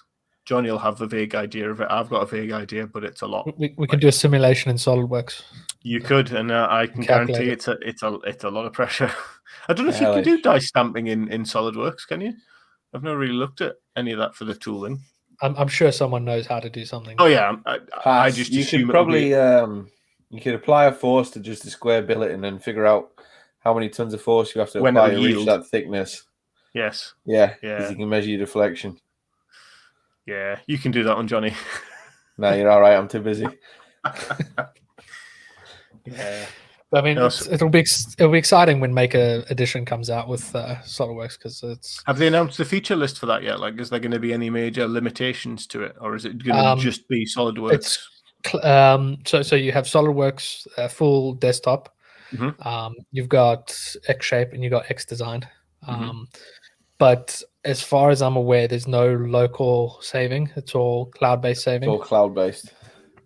Good luck. But I think you can export. And you can't export as a SolidWorks file. Yeah, and I think there is a limit to. I think similar to Fusion, where if you're earning under a certain amount, you qualify for the. If you're earning more than that, then you have to go for the next level. And to be fair, I'm grimacing, but I think it's only because I know what the full fat experience is like. Yeah, exactly. Yeah, I think that coming from one to another is not the same, but actually it's going to be. They just should have done it 5 years ago. Hopefully, there's still time. I think there is. There's still time for them to capture it, especially now that Fusion is a little bit more walked back from the Diamond Child. Now that Fusion realized they could not make money from that at all. No. So that I've paid for the 3-year sub to Fusion because I need it. Like I work with people where they're like, "Can we collaborate on Fusion?" And I'm like, "Sure, yeah, it's not a problem." I mean, what I think a lot of people are realizing with Fusion is that you're limited. Like to make something like your buckles and that, it's fairly easy. But if you wanted to try and mold like a color in helmet with the amount of features that you need for that, As soon as you get really, really complicated, that's when Mm. Fusion has a little bit of a shit. Yeah, I mean, I think the one thing, and I have to try out the later versions of X-Shape to see where it's at now, but the one thing it does very well is sub-D modeling, because you can Yeah. go back and forth between the environments smoothly. And last time I looked at X-Shape, it wasn't quite there yet. Like, I can see it's Yeah. going to get there. So Um, what they've actually done now is they've created local servers. Yeah. So now, being in the UK, you run off UK servers in the browser base. I don't even mean as a smoothness. I mean literally like sub-D shapes in Fusion are just a feature. Like you can work before them, you can work after them. Whereas I think last time I checked on X-Shape, it's like it's a one-step process. Like you're going to export into X-Shape to do some work on something, then you have to export back into SolidWorks if you want to continue work on it. It's not a reversible process. It's not parametric in the truest sense of it, I don't think. And unless I'm mistaken, like that's how it was at least 2 years ago when I looked at it. But I'm a bit out on that. I haven't played too much with this project that Jonny and I are doing with the soundboard. Now that we've got the PCB as a SolidWorks file, last week I put it into Fusion into X-Shape. So are you guys using SolidWorks Electrical as well then? No. No, we're not that fancy. Okay, I just didn't know because I've wanted to know what that's like as a piece of software actually because I've all we did was basically we made a bluff body of the circuit board with all of the main connector points on it. Yeah, bluff body of basically the button pad, and saved it as a one file for Kirby to do his thing on. Yeah, and then in there I went to X-Shape and actually started because I can't go into a CAD software and learn it and play around with it without a goal. Without something I want to make. I'm the same. Yeah. Also, I'll just have a block that I'm just moving around, just pulling random shapes. So with that, I was able to kind of really make a rough body. But I'm going to go back in my own time and really play with it and experiment with it. Yeah. You get into SolidWorks and SolidWorks open it straight away. I was able to split it, shell it, put ribs in it, and everything like that. It was nice. Very, very easy to use. Nice. Yeah. And I think I will go back to it. I think I need to just see the feature set because I think it's one of those things, especially for me. I don't have as much time to just mess around in software as I used to. Yeah. Well, now that you've invested in child labor. Yeah, exactly. Yes. The more time to play in software. And I still have in the back of my mind that I need to sink like 30 hours into ZBrush to get past that initial hump. I always I do about 3 to 4 hours in ZBrush and then it's just the wall for ZBrush is just, I find it almost impassable. I'll get to it one day though. Well, I mean, Photos. I don't know if Photos is still in here. He watches regularly. We've had him on our thing. He's very, very good with ZBrush, and he does a lot of really high detail sculpts. I think as much as I've ever got through on ZBrush is taking my final exports and texturing them, like for doing surface texture. I do that a lot. That's what I use it for. And I use it for the decimation master because it's very good as well. But yeah, it evens out your triangles. So instead of on a it's the best dynamic triangle resizer of any software package, which blows my mind that comes from a soft modeler, if you know what I mean. Even SolidWorks and Fusion don't optimize triangles as efficiently as ZBrush does, even if you give them a totally inorganic hard shape, which is madness. It does for flat faces. It'll give as little triangles as possible, but ZBrush just allows better. Nice one, Chris. Chris definitely been using that to split his 3D prints. I mean, it's a tool. It is, and to be fair, it's fine. If it's I used Windows Movie Maker to make some of my earlier videos. I played around in that when I was younger as well. Yeah. Yeah. Kirby's like, no, I used it last week. That's all I use. There was a YouTuber that I knew. He got up to 300,000 subscribers, making videos, and all his videos were done with Movie Maker, and he had a full-time job at the council, and was just raking it in with his YouTube channel, and all he used was a tool for a tool. I mean, Chris, I'll be honest, I thought it, but I didn't say it. Yeah, ZBrush it's just a beast. It's scary. Someone to me described it perfectly, which is it's a drunk superhero. Like it has all the power, but it is vastly erratic. Yeah. Like I got the last time I remember getting stumped about it, and I always recall this story to everybody when I'm trying to tell them, like when they don't understand what I'm trying to say about ZBrush just being fucking weird. The scroll bars are on the left-hand side. Which psychopath puts scroll bars on the left side of anything? Or like when you have to zoom, you have to press Alt first, and then another button, and then the weird move. Try it. Like I still can't move things in ZBrush nicely, like the rotating. Like every time, it doesn't matter. Keyshot, not a problem. SolidWorks, not a problem. Fusion 360, not a problem. ZBrush, bleh, like I just can't. Or when you first open it up and you want to start drawing things and you realize you're in the sketch mode and it just like drags like squares all over 9 million squares. Or like if I've brought one of our models in, I did it with a Kylo Ren helmet and there's like loads of like Kylo Ren helmets all over the screen. So I designed on 3D Max. Yeah, I played in 3D Max when I was younger. So Brandon's just said. I did quite a lot in Blender and 3D Max when I was younger. That was my first 3D modeling apps before I got into engineering. Okay, you do it, Johnny. That's my role, Kirby. Yeah, 3ds Max is quite. 3ds Max is just as scary as like ZBrush. Like if there's so much to do in it. I mean, it was the go-to back in the day. Like I spent quite a bit of time in 3D Max, didn't understand it, so I went to Blender, and I got fairly good with Blender now, but I wouldn't know even where to start if I opened Blender today. I'm so you use SolidWorks while working for Siemens. No, I don't. I use Inventor. That's the official line. I thought you were using Siemens' own version now that you love. Still not using that. No, we're moving to Creo now. Oh, we have that at work. It's absolute dog shit. PTC product, so another that company that I work for name. You won't enjoy that, Luke. I'll tell you. I don't enjoy it. We've spent 3 months just trying to get license server set up. I'm not going to say anymore actually, because I might get in trouble. Actually, not that anybody's going to watch this far into the podcast from that company. I hope. Bleep. I don't worry about it. I think Creo know this shit. Oh no, and I love using different CAD programs, like between my day job and my own stuff, because it gives a much wider experience. But the problem is when you work with the one that is clearly inferior, you know it is. Like it's not like I don't know any other. Honestly, Kirby, Creo putting a table onto a drawing is like an 8-button job. Wow. Yeah, that was add a row isn't just right click or like highlight add row. It's like another fucking 3 thing. Well, Brandon went from 3ds Max to 123 design. 123 design was pretty good, actually. It was pretty good bit of software. Maybe you should tell Siemens to move to that. Honestly, anything would be better than Tinkercad. Oh my god, Tinkercad, yes. Yeah, well, with Creo, like I did like a little study just to see what the efficiencies were like between that Creo, very low, Inventor, and SolidWorks. And I think SolidWorks was something like it was 3 button clicks from opening the software to be able to make a cube.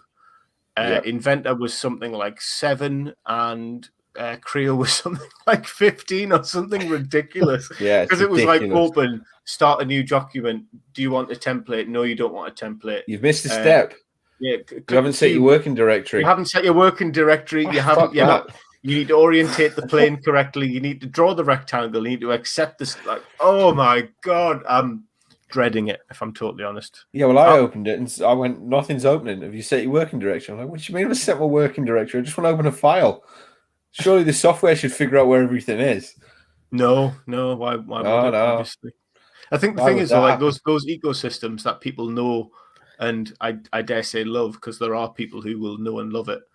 They will forgive all sins of that software, and I'm sure SolidWorks users are the same.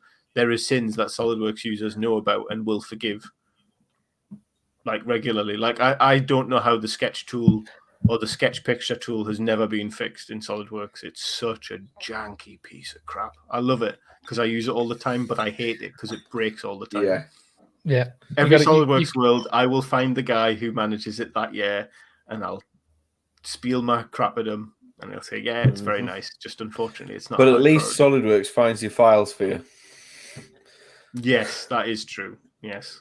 Yeah. Although autosave is still broken and it still catches me out every now and again. No, Kirby swears it works. It catches me out about 4 times a week. So the first time Johnny and I did some live design stuff, Johnny did like an hour worth of work and it crashed live. I was looking so good and it crashed. And he lost it all. He lost it all. Do you find though that when you're remodeling, there's almost like a fervent passion that actually drives you, and you actually make it better the second time anyway? Like I tend to find when you've got to remake those files, you've got to do it from memory while it's because you've almost got some of the values. You're like, that was 43. Yeah, that's what I was like. That was and you blast through it. Actually, but I still hate it. It's horrible. Sounds like working with Cubase on the audio side. You've done a bit of audio stuff, I think. Yes, I don't know if you know Cubase. Yeah, it's a piece of shit. it's another one of those ones where all the schools would teach it and all the audio engineers would spout about it. But I think there's better. Like I think a lot of people are on Presonus now. All the pro guys are using completely different sets of tools now. But yeah, Cubase was always came free with your Sandblaster audio card if you ever had it. Because I had one of those super fancy ones in the 90s because I was a cool kid, where they had the little front panel with all the MIDI connectors and everything like that. I remember trying to plug my guitar into it once and it was like, oh, you need a preamp. I was like, oh, God, man. You pay all this money for a sound card so you can record something. And they were like, nope, you need more equipment. More devices. Yeah, more devices, yeah. Nice. Because Brandon did a whole lot of sound engineering and for bands and all that stuff. Ooh, fancy schmancy. So he knows all this stuff. Now he wants to learn a bit of 3D modeling at some point. I mean, I would say they're similar, but they're not. But the softwares have equally got their own jankiness. I'm sure you'll come across them. I mean, it's essentially it's what software do you tolerate the most? Like which one are you willing to deal with the most?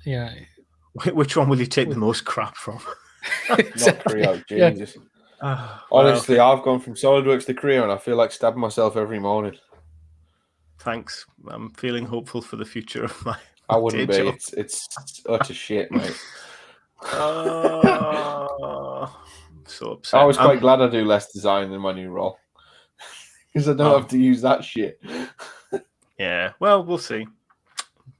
I'll keep optimistic. I do like learning new softwares because my problem is sometimes when you learn one of the nice little things that another piece of software does and you try and do it in another one. Like I love in Inventor and Fusion 360 that when you right click on something you can just tap V and it'll hide the visibility.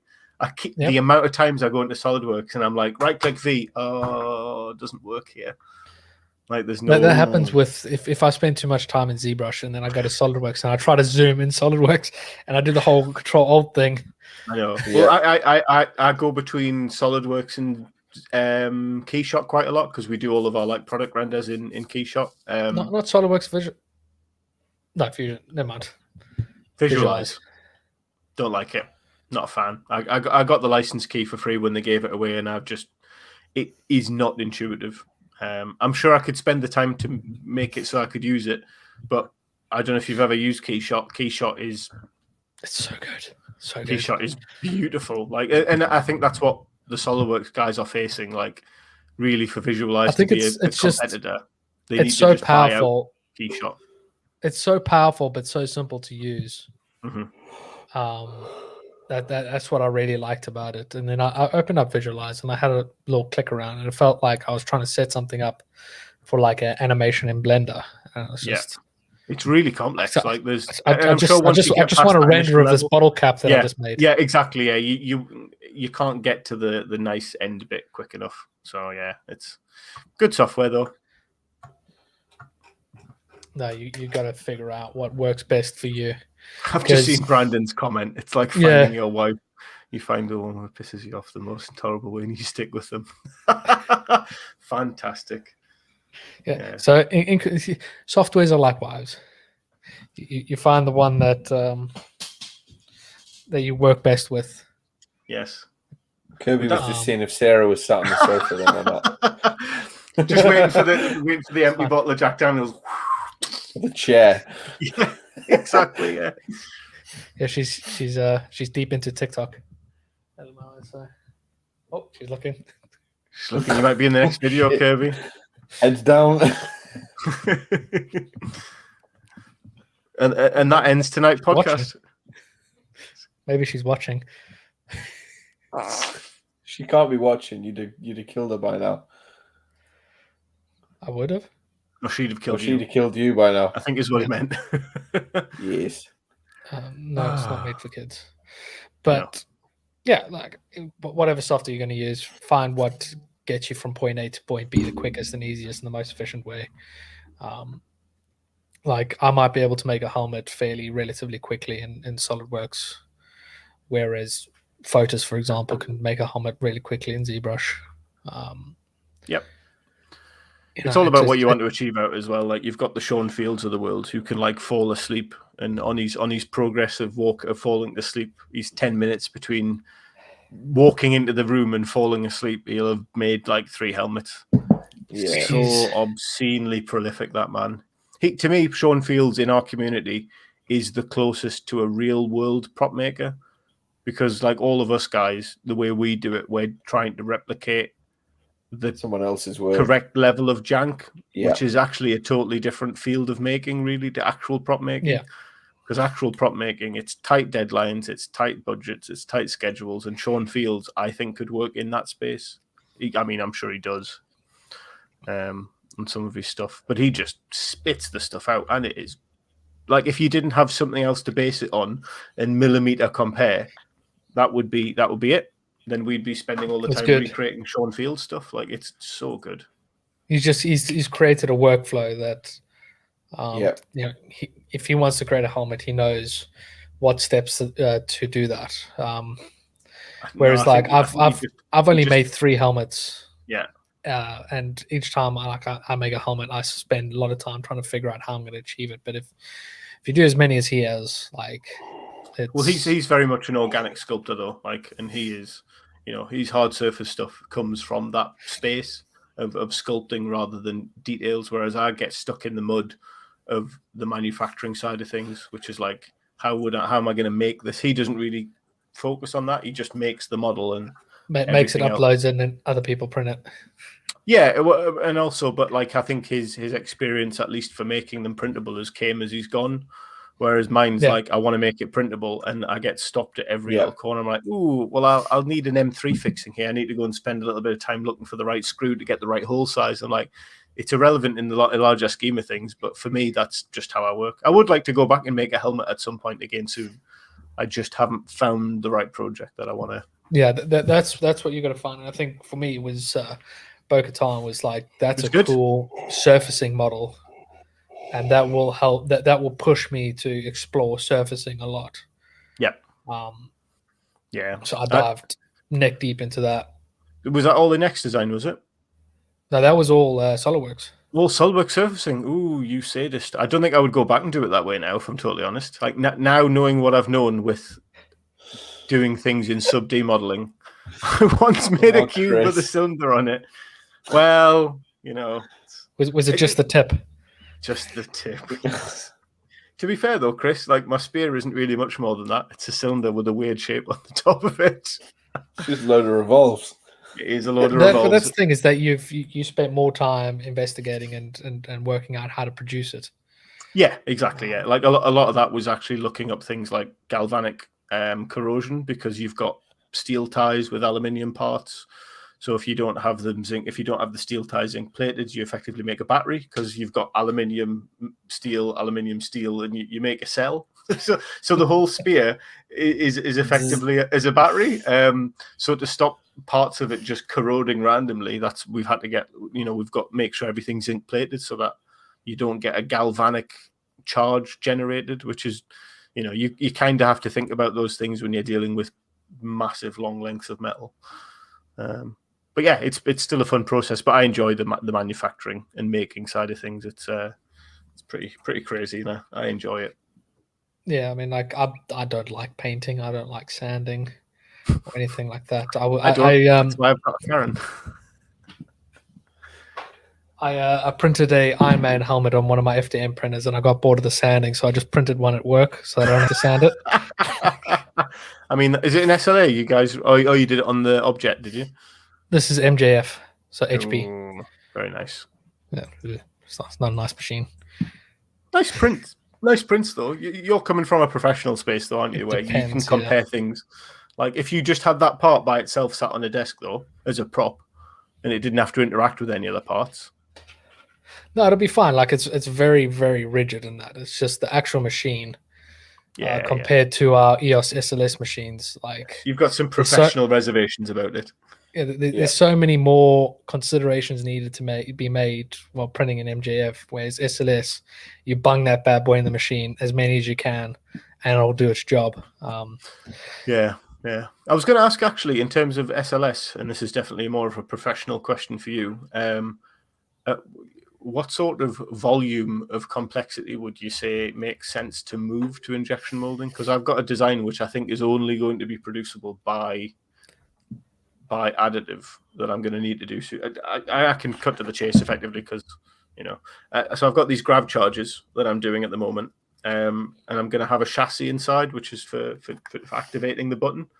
And it's a fairly like weird spider shape that the two PCBs are going to go into, and I think it's going to be injection moldable. And I don't think I'll sell complex. Yeah, I don't think I would ever sell enough PCBs that I would ever justify injection mold. Your outlay. Yeah, so in my head, I'm probably going to go down the SLS nylon route. So I think our current largest machine, the HP, is I think it's about 200 by 300 by 300. Yeah. But with that, you can't print flat like that. You have to angle everything at a 30-degree angle, because if you print upright, anything on the top gets a little pit. Oh, really? And the Z height is extremely inaccurate by like 3 millimeters. Like, if you print something 100 mils, it's going to be 3 millimeters out. And that's on the SLS, is it, or the MJF? So we have to angle MJF, everything to decrease the Z height. Yes. And that makes it very inefficient. But with SLS, we can fill it up. We can put parts closer to each other.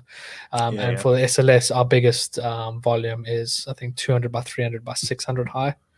So it's very, very big. I'll have to send you the files when I get to that part, because I'm interested just to see how it fares just for a cost of like 300 units or whatever, because I think that's going to be the lifetime of parts for me, to be fair. Well, I mean, you've got the STL file. Our website has the instant quotes, so you just upload it there. Yep, I'll dump it up there. And if I get it in black, I still like black. We do colors as now. I like that. No. There's no colors but black. Black is the only color.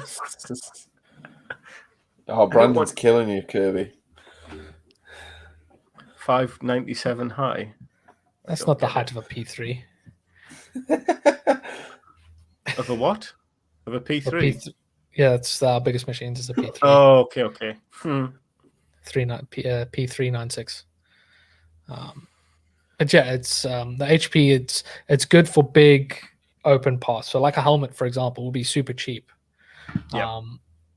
But what you want to do, that would be perfect for SLS, and we've got. Make more sense for nylon as well, because it's a bit more structural as well. So last time you printed with us, we had 6 machines. We've now got 13. Wow! Oh, you guys are growing faster. Is it still the trajectory, or is it starting to feel the plateauing yet, or is it still going up? Nice. We use them at work now. Oh, really? Yeah. Oh, I see what you mean. No, Brandon, the 600 is a P3, which is a lot more accurate than the HP.